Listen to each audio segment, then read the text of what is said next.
Heart attack के कुछ ऐसे लक्षण हैं जो हार्ट अटैक आने से कम कईयों को तो 2-3 महीने पहले आने लग जाते हैं और कईयों को 5 से 10 मिनट पहले ही ऐसे लक्षण आने लग जाते हैं कि हार्ट अटैक आने वाला है। और ये खास करके वीडियो है जो यंग एज के जो लड़के और लड़कियां हैं उनको देखना बहुत ज़रूरी है, क्योंकि उनको भी हार्ट अटैक की दिक्कतें आ रही हैं। जो जवान उम्र में है उनका भी इस वीडियो को देखना बहुत ही ज़्यादा ज़रूरी है, क्योंकि इसको देखकर वो अपनी हार्ट अटैक से आने वाले समय में बच सकते हैं। जो जवान उम्र में है, जो ज़्यादा उम्र में है, उनके लिए भी ये वीडियो है, क्योंकि आप लोग सोचते हो कि अगर बाजू में दर्द होगा तभी हम हार्ट अटैक को समझेंगे, हार्ट अटैक आने वाला है। तो कुछ ऐसे लक्षणों के बारे में बताऊंगा जो बाजू में दर्द के बिना भी हैं, जो आपको पहले ही 3-3, 6-6 महीने पहले आने लग जाते हैं पर आप ध्यान नहीं देते हैं।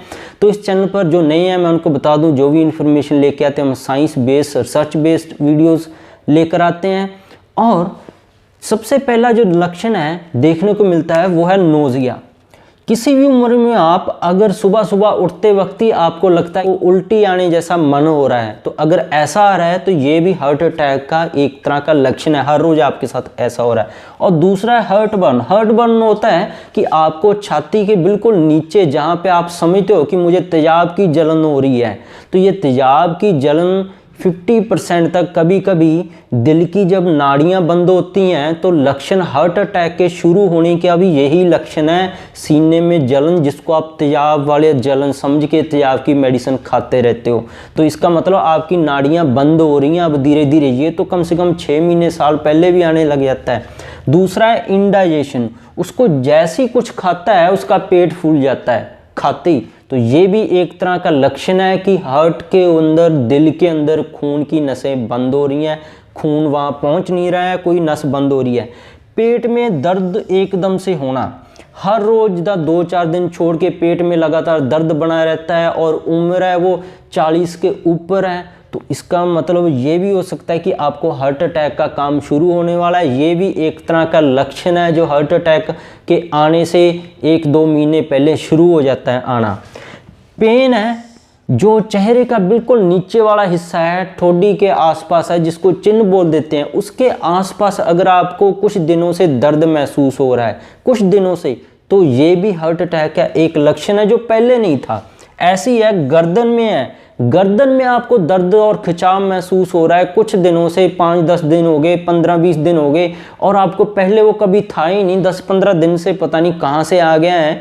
तो ऐसा आपने ध्यान रख लेना है, तो डॉक्टर के पास जाना है, फिजियोथेरेपी से भी चेक करवा लेना है, क्योंकि पता कर लेना है, फिजियोथेरेपी डॉक्टर आपको चेक करके बता देंगे कि आपकी गर्दन में कोई दिक्कत नहीं है, तो इसका मतलब ये हार्ट अटैक का लक्षण जो है आपको आने लग गया है, शुरू हो गया है, आपने देखभाल कर लेनी है। अब जो लास्ट लक्षण है ये यंग एज में मिलता है। ये यंग एज में इसलिए मिलता है क्योंकि यंग एज के जो आजकल बॉयज़ हैं, लड़के हैं, वो सेक्सुअल वीकनेस को ठीक करने के लिए या स्टेमिना बढ़ाने के लिए व्याग्रा जैसी बहुत सारी मेडिसिन देसी परदेसी खा रहे हैं। तो ऐसी मेडिसिन खाने से अगर वो खा रहे हैं, उन्होंने ध्यान रखना है, अगर सुबह उठे हैं, जब शाम के टाइम होता है, जो जवान उम्र के लड़के हैं, शाम के टाइम उनका जब सुबह उठते ही बीपी बढ़ने लग जाता है, उनका जो नाक है वो अंदर से बंद होने लग जाता है, और सबसे बड़ा इसके लक्षण क्या मिलता है, जो कान में है आवाज़ आनी शुरू हो जाती है। जैसे आप रात के 11-12 बजे बंद कमरे में आप आवाज़ें नहीं सुनते टिड्डियों की, ऐसी आवाज़ सुनने लग जाती है टी टी की। तो अगर एकदम से आपको ऐसी आवाज़ सुनने वाली है, आपने कुछ दिन पहले व्याग्रा या ऐसी मेडिसिन ली है, तो इसका मतलब आप जल्दी से हॉस्पिटल पहुंच जाइए। तो आपके कान में आवाज़ लगातार बढ़ती जाएगी, तो ये इसका मतलब है आपकी धड़कन 120 से पार हो गई है, कभी भी आपको हार्ट अटैक आ सकता है। जो जवान उम्र के हैं, नॉर्मल हमारा दिल धड़कता है 1 मिनट में 60 से 70 बार तक एवरेज।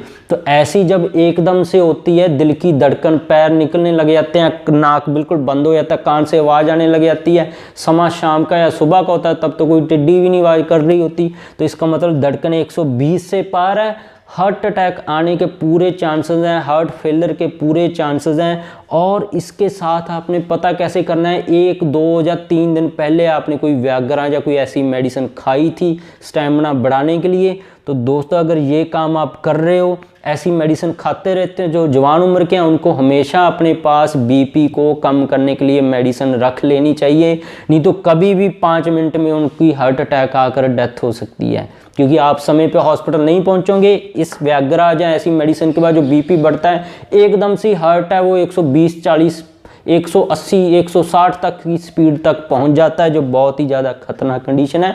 उनको मेडिसिन हमेशा रखनी चाहिए, चाहे उनकी उम्र 18 साल है, चाहे 22 साल है, चाहे 40 साल है। ऐसी मेडिसिन खाने वालों को बीपी कंट्रोल करने के लिए हमेशा इंग्लिश मेडिसिन उसकी जेब में, उसकी कार में, उसके घर में होनी चाहिए। क्योंकि अगर ये आपको नहीं पता होगा दोस्तों, आप कहीं बाहर हो तो आपकी सेहत को बहुत बड़ा नुकसान हो सकता है। आपको रात में वो मेडिकल हॉल भी ना मिले। चाहे मैं होम्योपैथ हूँ, अगर मुझे भी ऐसा कोई लक्षण मिलेगा तो मैं होम्योपैथ होने का ये नहीं कि मैं इंग्लिश की बुराई करता रहूँगा, जाऊँगी नहीं, मैं भी जाऊँगा, क्योंकि मुझे पता है जान बचाने के लिए वही है। अगर बोले कोई नाड़ी बंद होगी या लंबी दवाई इंग्लिश खाओ तो मैं नहीं खाऊँगा वो, फिर मैं होम्योपैथी या आयुर्वेदा खाऊँगा। तो ये ध्यान में रखना, अपने हर जगह अपने ये मेडिसिन रखनी है, घर में, कार में, जहाँ आप जाते हो आपकी पॉकेट में ऐसी मेडिसिन होनी चाहिए बीपी को कंट्रोल करने वाली। खास करके अगर ऐसी व्याग्रा या कोई मेडिसिन आप जो उम्र के हैं, यंग एज में हैं, वो खाते रहते हैं। तो दूसरा है जो घर पे रहते हैं तो उनको हर एक के घर में 2 मेडिसिन हमेशा होनी चाहिए। एक तो खून पतला करने वाली एस्पिरिन, दूसरा बीपी को कंट्रोल करने वाली कोई भी दवाई। हर एक जो बंदा है जहाँ पे रह रहा है कहीं पे भी, उसके घर में 2 मेडिसिन हमेशा ही होनी चाहिए। एक तो जो खून पतला करती है, एक जो बीपी को कम करती है, चाहे कोई बीमार है या नहीं है। क्योंकि दोस्तों हार्ट अटैक एक ऐसी बीमारी है, अगर सही समय पे मेडिसिन ना मिले उसको, आधे या 1 घंटे के अंदर ही उस पेशेंट की अटैक के बाद डेथ हो जाती है। अगर ये मेडिसिन बिल्कुल सस्ती हैं, आपके घर में होंगी, तो आप अपने घर वालों की और अपने चाहने वालों की जान बचा सकते हैं। हमेशा अपनी कार में अपने साथ कहीं पे भी घूमने जा रहे हो, बाहर जा रहे हो, तो आपको ये मेडिसिन पास होनी चाहिए। पर हाँ, एक ध्यान रखनी है, जो यंग एज के हैं उनको एस्पिरिन नहीं लेनी है, क्योंकि उनको इसकी ज़रूरत नहीं, इससे नुकसान हो सकता है। ये मेडिसिन जो व्याग्रा खाते हैं 2-4 दिन बाद, उनको नहीं लेनी चाहिए, सीधा उनको बीपी कंट्रोल वाली मेडिसिन लेनी चाहिए। होप है आपको साइंटिफिक बेस्ड है, जो ऐसी हमने होम्योपैथी चैनल आपके लिए बनाया है, इस पर इंफॉर्मेशन जो हम देते हैं आपको हेल्पफुल रहती होगी।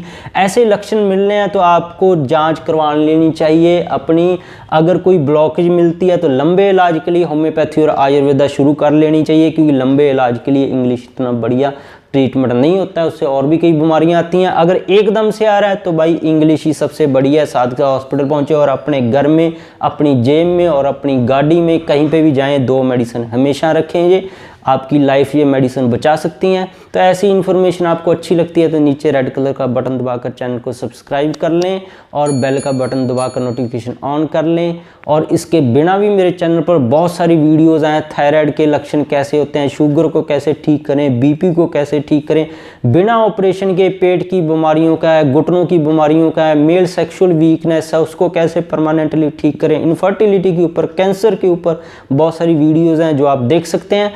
अगर किसी के मन में कोई ऐसा कोई क्वेश्चन है, जानकारी है, तो नीचे कमेंट करके जानकारी ले सकते हैं, मेरे से संपर्क कर सकते हैं। और सबसे ज़्यादा इम्पोर्टेंट बात, जो यंग एज के हैं, कभी भी अगर आपको ऐसी धड़कन बढ़ी हुई महसूस लगती है, आपको खुद धड़कन की आवाज़ सुनना शुरू हो जाएगी, कभी भी खांसी मत कीजिए। अगर आपने खांसी कर ली तो एकदम से अगर 100 पे धड़कन हुई तो सीधी 180 पे जाएगी। खांसी कभी भी नहीं करनी चाहिए। जो यंग एज में है उनके लिए ये जानकारी है। तो ऐसे खांसी को रोककर या धीरे खांसी करके वो अपने बीपी को काफ़ी हद तक कंट्रोल कर सकते हैं और हॉस्पिटल तक पहुंच सकते हैं।